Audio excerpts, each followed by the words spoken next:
And developing now, President Trump hosted administration officials and conservative influencers for a roundtable today, highlighting the efforts to crack down on left-wing groups, specifically the anti-fascist movement known as Antifa.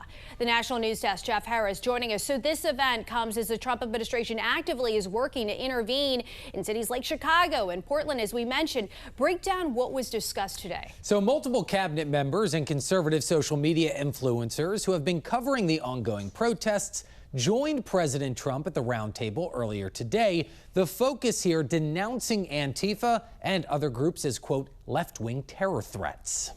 During Wednesday's roundtable, President Trump threatening cities like Chicago and Portland while also blaming Antifa for, quote, carrying out a campaign of violence against ICE officials. The epidemic of left-wing violence and Antifa-inspired terror has been escalating for nearly a decade. Attorney General Pam Bondi also reiterating Trump's executive order signed last month designating Antifa as a domestic terrorist group. We can't and we will not let masked terrorists burn our buildings, attack our law enforcement, and intimidate our communities. The White House inviting multiple conservative influencers who have echoed the administration's rhetoric about left-wing groups, including Nick Sorter, who was recently arrested in Portland after being assaulted by protesters he claims are associated with Antifa. The Portland politicians are literally willing to sacrifice their own citizens just to appease these Antifa terrorists. It's sickening. I've seen it firsthand. Also, Andy No, who recalled an incident from 2019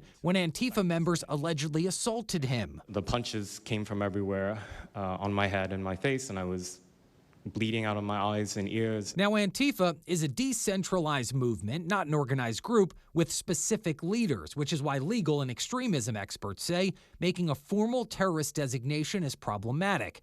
But FBI Director Kash Patel says it's possible to bring the movement down by following the money. And that's what it's going to take to bring down this network of organized criminal thugs, gangbangers, and yes, domestic terrorists, because that's what they are. Now, Sorter, who you just heard from, is also threatening to sue the Portland Police Department, claiming his arrest was an example of, quote, silencing conservative media.